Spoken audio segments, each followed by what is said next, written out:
নমস্কার বন্ধুরা, সুচিস্মিতার ইউটিউব চ্যানেলে আপনাদের সকলকে স্বাগত।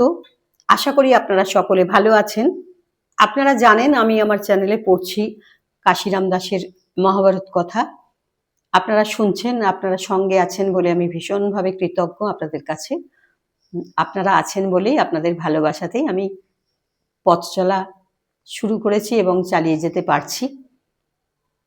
আমি প্রতিদিনকার মতো আপনাদের একটু আবদার করব, যদি আপনাদের ভালো লাগে মহাভারত কথা শুনতে, তাহলে আপনারা একটু শেয়ার করবেন আর আমার চ্যানেলটা সাবস্ক্রাইব করে নিন। কারণ আমি যেটা রোজ বলি, আবারও বলছি যে আমি তো পরপর পড়ছি প্রত্যেকটা পর্ব। তো আপনাদের যদি ভালো লাগে, কোনো পর্ব যদি আপনারা মিস করে যান তাহলে ভালো লাগবে না। এই জন্য আমি বলবো যে যদি চ্যানেলটা সাবস্ক্রাইব করে নেন, তাহলে প্রতিদিন পড়ার সময় না, শোনার সময় না পেলেও আপনারা কোনো সময় যদি বেশি একটু সময় থাকে তখন বসে পরপর একটু শুনে নিতে পারবেন। ভালোবাসা নিয়ে শুরু করি বন্ধুরা, ভালো থাকবেন সবাই। শুরু করছি আজকের পর্ব।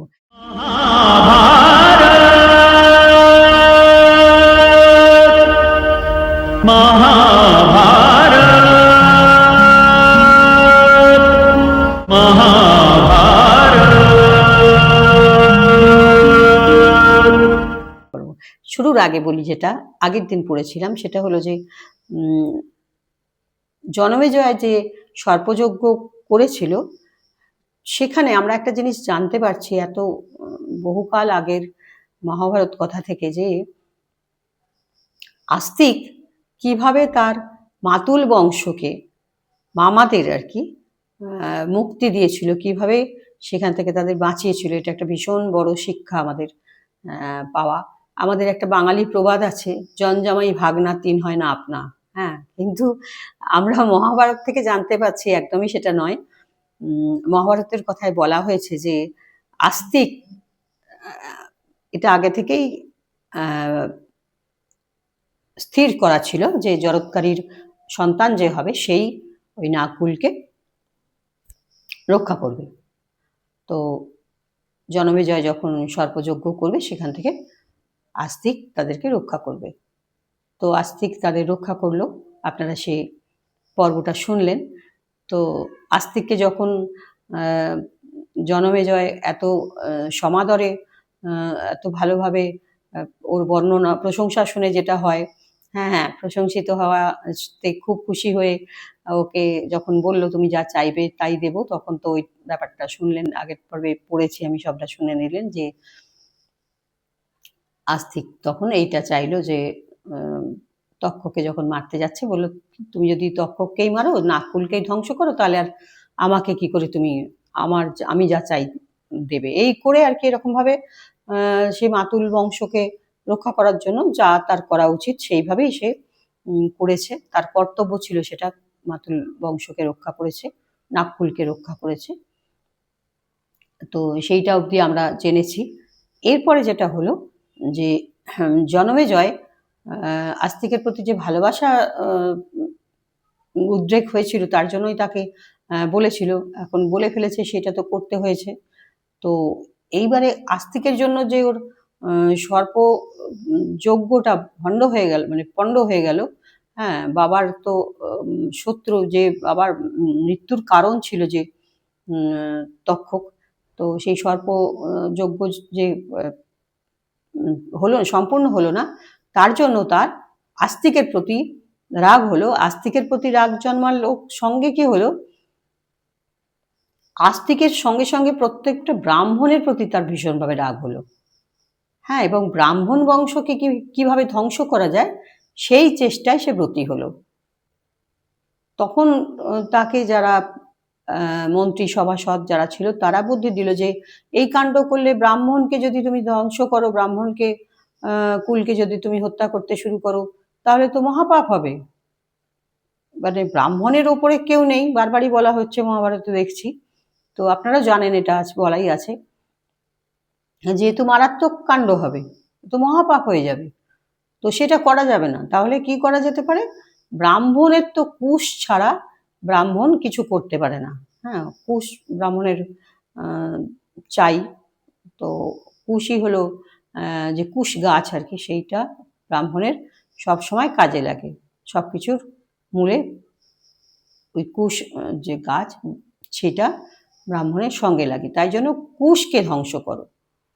তো এবার বলে তো কি করবে, কুশকে নষ্ট করলে, সেই কুশের গাছ যদি নষ্ট করা হয়, ওই ঘাসের মতন সেই যে ওটা যদি নষ্ট করা হয়, তাহলে তো চারদিকে খুব বদনাম হয়ে যাবে যে রাজা এরকম কাণ্ড করছে। তখন কি হবে, তা বুদ্ধি দিলে যে তাহলে এরকম মধু দিয়ে এইসব জিনিসপত্র কুশের গোড়ায় দাও, তাহলে পিঁপড়েতে কুশকে শেষ করে ফেলবে, তাহলে তোমার আর কোনো দোষ হবে না। ঠিক আছে, এই যখন হলো কাণ্ড, রাজা এরকম ঠিক করলো জন্মেজয় যে এইভাবেই তাহলে আমি ব্রাহ্মণ বংশকে ধ্বংস করে ফেলবো। তখন ব্যাসদেব এলেন জনমেজয়ের কাছে। হ্যাঁ, এসে ব্যাসদেব কি করলেন, ব্যাসদেবের পর্বটা এবার আমরা এখন যাই। ঠিক আছে, কি বললেন, কি বুদ্ধি দিলেন, সেইটা আজকে শুনব। কুশ না মিলিল দ্বিজ, হইল চমৎকার, স্থানে স্থানে বসি সবে করেন বিচার। এই মতো করিল জানিল ব্যাস মুনি, নৃপতিরে বুঝাবারে চলিল আপনি। ব্যাস দেখে আনন্দিত জনমেজয় রাজা, পাদ্য অর্ঘ্য দিয়া তারে করে বহু পূজা। আনন্দিত ব্যাস মুনি বসিয়া আসনে, নৃপতিকে জিজ্ঞাসিল মধুর বচনে। বদরিকাশ্রমে শুনিলাম সমাচার, ব্রাহ্মণ হিংসন করো কি মতো বিচার। সর্বধর্মে বিজ্ঞ তুমি পণ্ডিত সুজন, তবে কেন হেন কর্মে প্রবর্তিলা মন।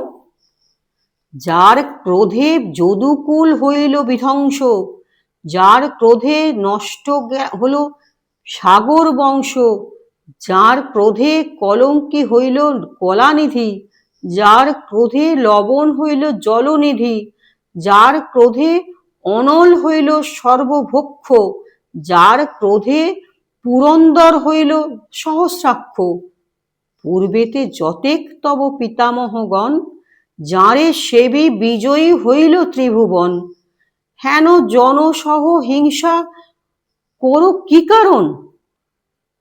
শুনিয়া বলিল রাজা নিজ নিবেদন, বিনা অপরাধে বাপে কইল ভস্যরাশি, পিতৃবৈরী মারিতে বাধক হইল আসি। এই হেতু ক্রোধ মনে হইতেছে আমার, নিজ দুঃখ নিবেদিনু অগ্রেতে তোমার। ব্যাসদেব বলে ধৈর্য ধর নরপতি, ক্রোধে ধর্মনাশ করে বিনাশে ভূপতি। ব্রাহ্মণের ক্রোধ রাজা করো অকারণ, ভবিতব্য খণ্ডন না হয় কদাচন। তোমার পিতার জন্ম হইল যখন, গণিয়া কহিল যত শাস্ত্রবিদ্যজন, নানা যজ্ঞ ধর্ম করিবেন অপ্রমিত, ভুজঙ্গ দংশনে মৃত্যু হইবে নিশ্চিত। আমার বচনে স্থির হও গুণধর, পিতা হেতু দুঃখ চিন্তা না করিও আর। কে খণ্ডাতে পারে রাজা দৈবের নির্বন্ধ, অকারণে না বুঝিয়া বিপ্রসহ দ্বন্দ্ব। ব্যাসের মুখেতে রাজা শুনিয়া বচন, ভাবিয়া কুসহিংসা কইল নিবারণ।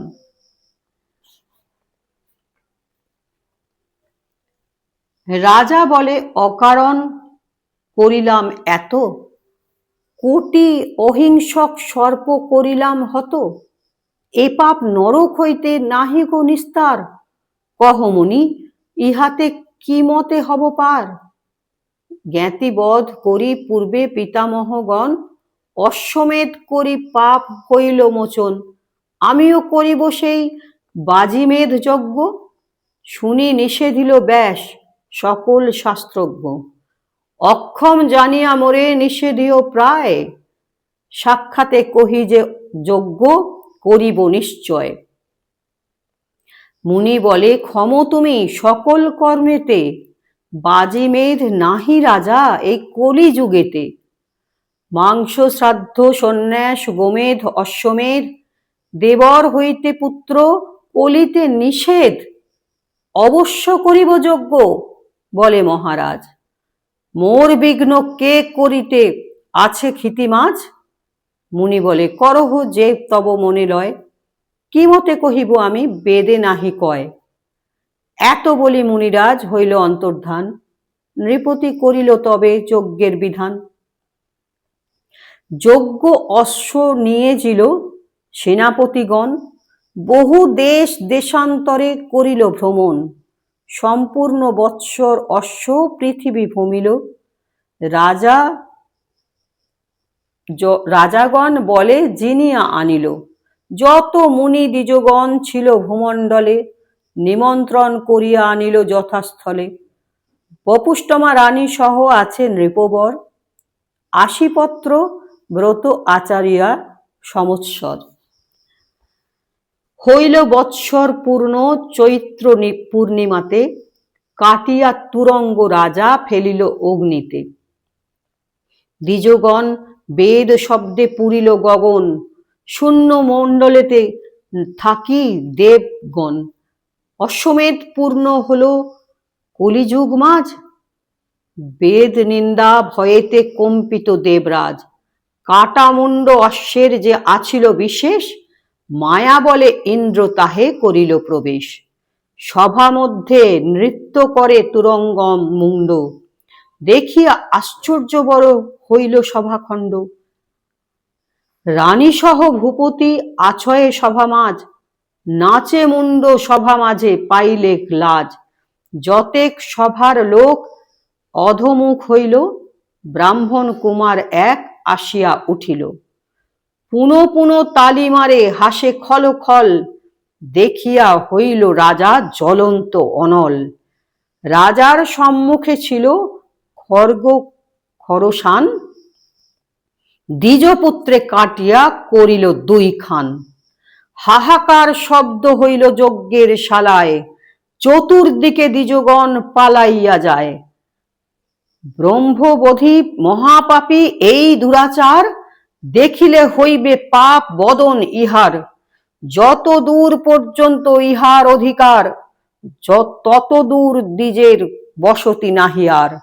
অশ্বমেধ যজ্ঞ নাম করিয়া আনিল, ব্রাহ্মণের মাংস খায় এবে জানা গেল। ফেলায় ইহার দ্রব্য যে আছে যেথায়, এত বলি সভাচারী দ্বিজগণ যায়। ব্রাহ্মণ বধির মুখ দেখা অনুচিত, রাজগণে যথা তথা গেল চতুর্ভিত।